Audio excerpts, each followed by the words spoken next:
माँ की गलत सीख। स्नेहा की ननद पारुल की शादी थी और इस वक्त घर के हालात अच्छे नहीं थे। बिजनेस में बहुत बड़ा लॉस होने की वजह से स्नेहा के ससुराल वालों में बहुत परेशानी आ गई थी और इसी समय शादी का भी मुहूर्त था।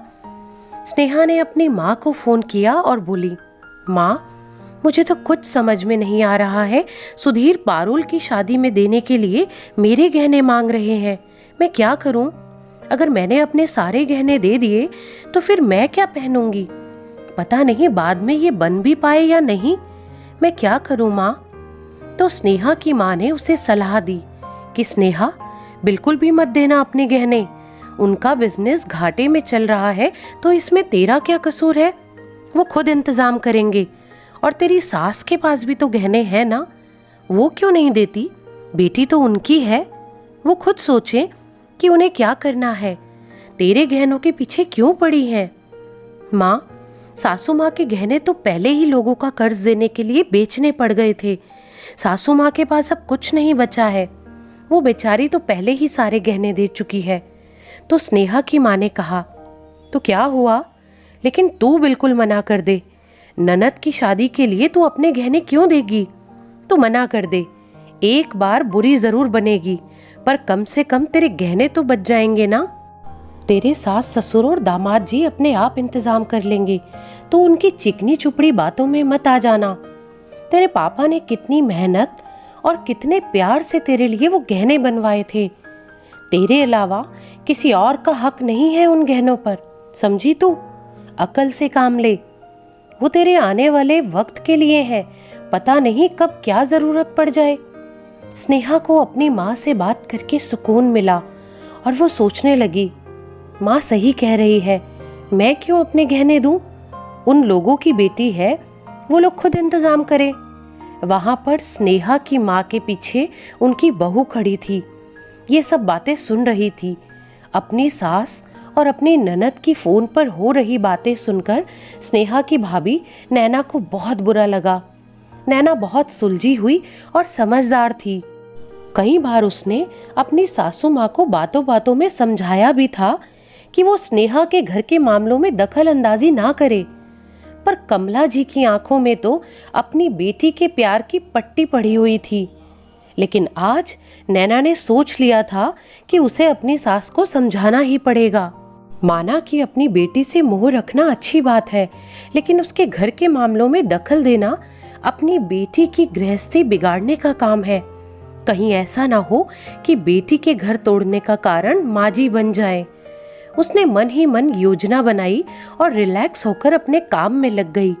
शाम के समय नैना सभी के लिए चाय बनाकर लाई और अपने पति कुणाल से बोली, मुझे आप सबसे एक जरूरी बात करनी है।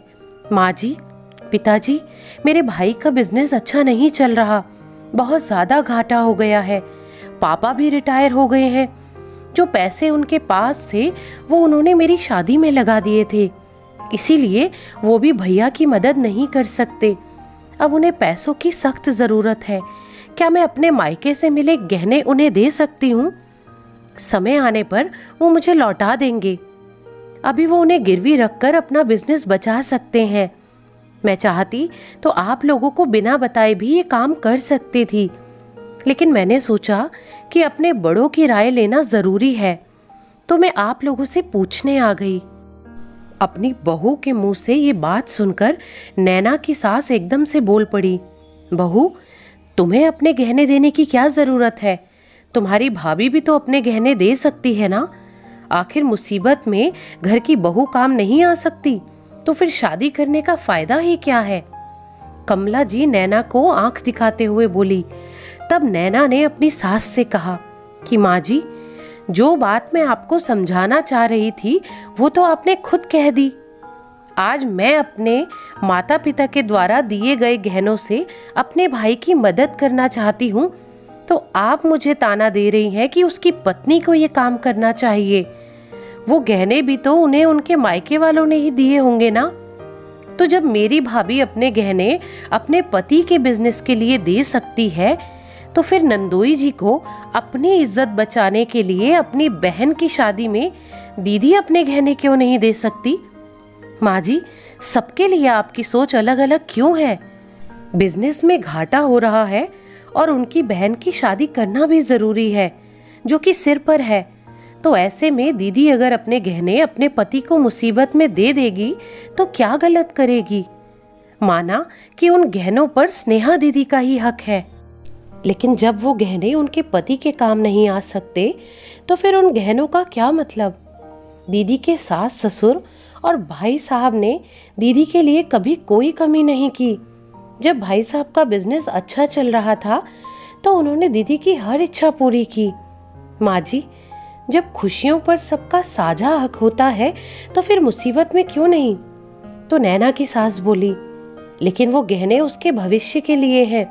हमने बहुत ही प्यार से गहने बनवाकर अपनी बेटी को दिए हैं। आप ठीक कह रही हैं सासू माँ, गहनों से ज्यादा इंसान ही की अहमियत होनी चाहिए।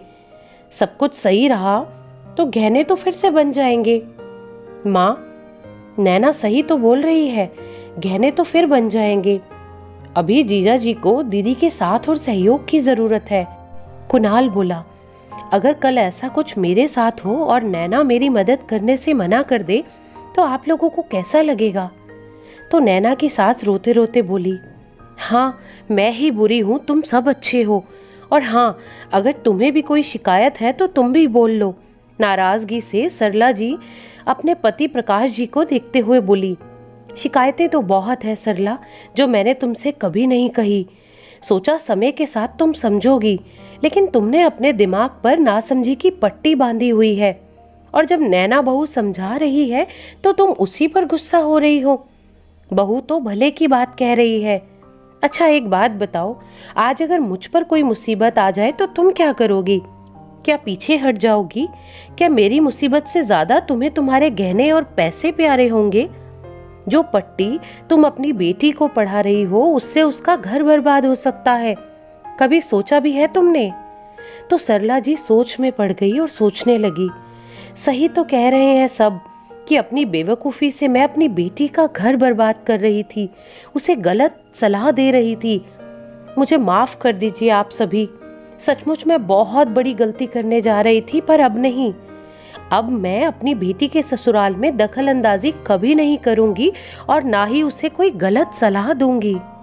तो दोस्तों, माँ को कभी भी अपनी बेटी के ससुराल में दखल नहीं देना चाहिए, बल्कि परिवार का मतलब यही होता है कि वक्त आने पर हम परिवार की मदद करें, ना कि पीछे हटें। पैसे गहनों का क्या है, ये तो आने जाने होते हैं।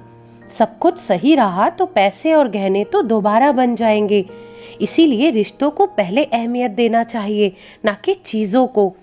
और अपने घर की छोटी छोटी बातें अपने मायके में ना करें, इससे बस रिश्ते ही खराब होते हैं और कुछ नहीं। तो ये कहानी आपको कैसी लगी प्लीज़ कमेंट करके ज़रूर बताइएगा। और अगर ये वीडियो आपको पसंद आई हो तो प्लीज़ लाइक ज़रूर कीजिएगा।